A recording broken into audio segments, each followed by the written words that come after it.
Before there was the reality of spaceflight, and prior to man's entry into the brave new world of super technology, there existed the images and the imagination of science fiction.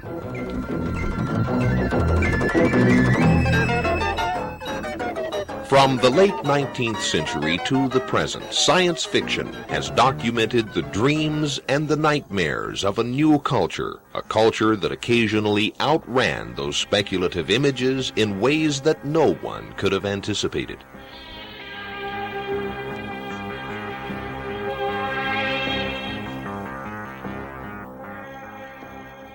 One of the most popular forms of imaginative expression has been the science fiction film, expressions of occasional paranoia that reached their quantitative, if not qualitative, peak during the early 1950s. One man who pioneered the genre by keeping the stories basic and the budgets absurdly low was Roger Corman, and he has some thoughts as to science fiction's popularity during the 1950s. During the 50s, we were in a time of great economic and intellectual advancement in the United States. Coming out of the Second World War, the United States emerged as the most powerful country in the world, both economically and probably for the first time intellectually.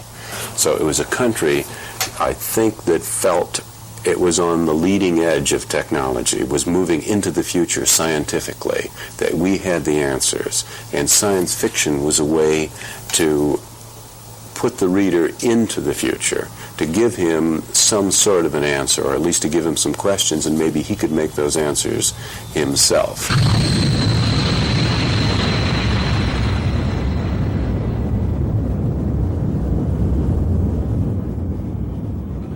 But the greatest impact of science fiction has been made on the bookshelves as the solitary dreamers, the authors, wrote about special worlds that they alone could see. One such author is Ray Bradbury, a man who has taken countless readers on poetic trips around the universe and through worlds uniquely his own. But when he is bound to Earth, Bradbury prefers to travel quietly from town to town by train, an experience that occasionally inspires him in some unpredictable ways. Going on the train up here, I was watching all the dogs on the tracks and the boys going by and the birds in the sky, and I was full of cliche thinking, but it's relevant to the experience. I will never see that again, huh? That bird, that bush, that boy, that bike, this instant, I will never see again. There's no way of ever bringing it back. So for God's sake, pay attention. Don't let life slide by without tasting it and getting drunk on it and looking at it and touching it and enjoying every damn second of it, because you're going to be dead forever. Bradbury's impressions of reality represent a unique vision, a vision that he has managed to capture on paper, and he has some thoughts on that creative process. Only fast work is good. If you slow down, you start intellectualizing and pontificating and being self-important and trying to influence your friends and please your relatives. So fast work is always the best work. There's one rule that applies to everything in life. Learn it and forget it. That's you go through all the learning process, which can be slow at times. But once you learn a thing, you forget it. It's like playing the piano or typing a typewriter. You don't think how you're typing, you type. So thinking's got to be off somewhere else, and feeling and living and moving. So writing is the same as dancing and painting or conversing with friends and surprising each other. So that's what you're trying to do here today. We're doing for one another. Where I don't know what you're going to ask me next. But if I slow down on you, beware, because I'm going to make up something. As long as I keep talking this way, it's going to be good stuff. It's going to be honest. It's going to be direct. And if you don't like what I say, well, that's okay, because I take a chance on that by speaking the truth the way I see it.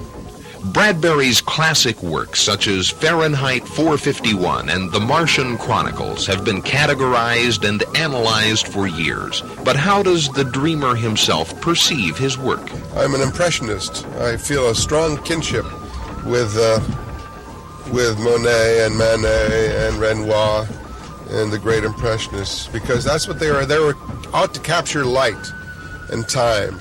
And they knew if they could do it right, they could crack your heart.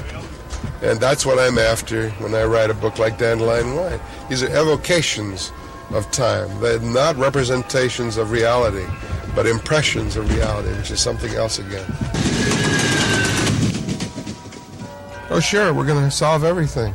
I'm optimally oriented. All optimism means to me is an optimal chance for optimal behavior and optimal results. That's all optimism means. It's nothing fancy, no happy endings.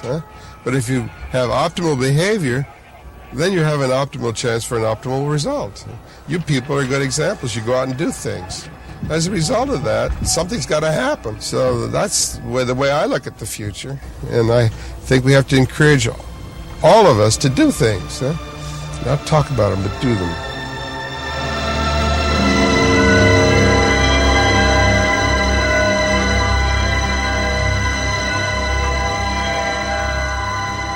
As long as the dreamers still have the strength and the humanity to dream of a better future, many will continue to be inspired to create a more optimal world and to dream how to make that world or worlds places worth waking up to.